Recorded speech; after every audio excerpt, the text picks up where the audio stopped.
আসসালামু আলাইকুম everyone, welcome to কোহিনুস kitchen. বিকেলের নাস্তার জন্য আজকে আমি একটা ডিম আর সুজি দিয়ে খুবই মজাদার নাস্তা তৈরি করে দেখাবো। এই নাস্তাটাকে আপনারা সুজি পিঠাও বলতে পারেন। বিকেলের চায়ের সাথে এগুলো খেতে কিন্তু দারুণ লাগবে। আর হঠাৎ করে বাসায় মেহমান চলে আসলে ঝটপট এই পিঠাগুলো তৈরি করে দিতে পারবেন। একদমই সহজ তৈরি করা, মাত্র 10 মিনিটের মধ্যে এই পিঠাগুলো তৈরি করে নেওয়া যাবে। আশা করছি আমার আজকের এই সুজি পিঠার রেসিপি আপনাদের কাছে খুব ভালো লাগবে এবং সহজ লাগবে। প্রথমে একটা মিক্সিং বলে আমি রুম টেম্পারেচারে থাকা একটা ডিম নিয়ে নিচ্ছি আর 1/3 কাপ দিয়ে দিচ্ছি চিনি। চিনিটা আপনারা আপনাদের টেস্ট অনুযায়ী বাড়িয়েও কমিয়েও নিতে পারেন। হাফ চা চামচ দিয়ে দিলাম লবণ। এখন চিনি আর ডিমটাকে খুব ভালোভাবে ফেটিয়ে নিতে হবে। চিনিটাকে ভালোভাবে গলিয়ে গিয়ে মিশে যাওয়া পর্যন্ত ফেটিয়ে নিতে হবে। আজকে আমি একটা ডিম দিয়ে পিঠাগুলো তৈরি করে নিচ্ছি। আপনারা চাইলে 2টা বা 3টা ডিম দিয়েও পিঠাগুলো তৈরি করে নিতে পারেন। ডিম আর চিনিটাকে খুব ভালোভাবে আমি ফেটিয়ে নিয়েছি প্রায় 2 থেকে 3 মিনিটের মতো। ডিম আর চিনিটা যখন খুব ভালোভাবে পেটানো হয়ে যাবে তখন কালারটা এরকম চেঞ্জ হয়ে যাবে।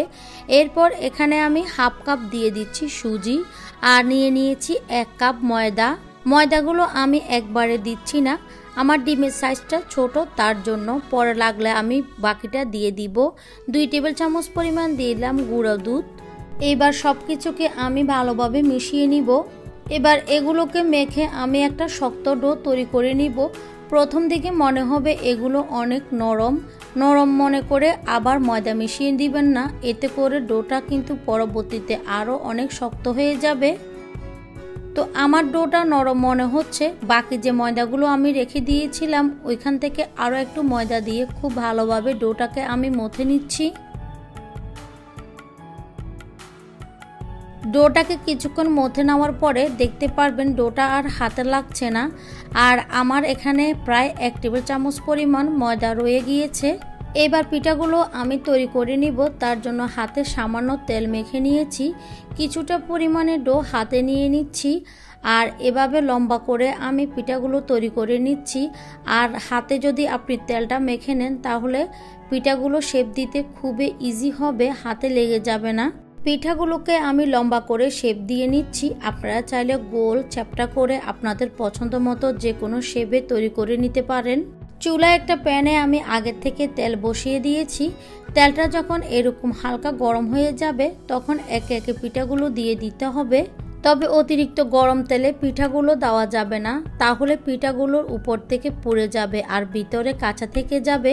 চুলার হিটটাকে মিডিয়ামে করে পিঠাগুলোকে ভাজতে হবে।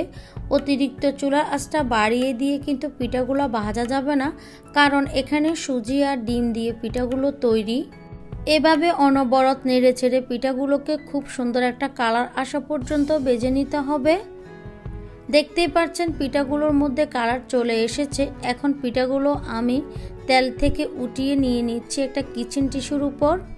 প্রথম দিকে পিঠাগুলো একটু নরম মনে হবে, যখন এগুলো ঠান্ডা হয়ে যাবে তখন কিন্তু অনেক বেশি মুচমুচে হয়ে যাবে। এই পিঠাগুলো আপনি একটা এয়ারটাইট কন্টেনারে ঢুকিয়ে 1 সপ্তাহের মতো সংরক্ষণ করে খেতে পারবেন।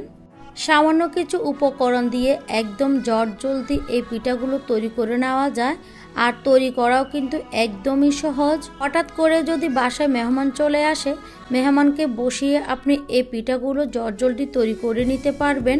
এই পিঠাগুলো খেতে কিন্তু অসম্ভব মজা, আমার কাছে খুবই ভালো লেগেছে। আশা করছি আপনাদের কাছেও খুব ভালো লাগবে। রেসিপি ভালো লাগলে অবশ্যই বাসায় ট্রাই করবেন আর শেয়ার করবেন ফ্রেন্ডস অ্যান্ড ফ্যামিলির সাথে। যারা আমার চ্যানেলটিকে এখনও সাবস্ক্রাইব করেনি প্লিজ সাবস্ক্রাইব করে পাশে থাকা বেল আইকনটি ক্লিক করে রাখবেন, যাতে করে আমি নতুন কোনো ভিডিও আপলোড দেওয়ার সাথে সাথে আপনার কাছে নোটিফিকেশন চলে যায়। সবাই অনেক বেশি ভালো থাকবেন, সুস্থ থাকবেন, সবাই সবার জন্য দোয়া করবেন। তাহলে আজকের মতো এখানে বিদায় নিয়ে নিচ্ছি। আল্লাহ হাফেজ।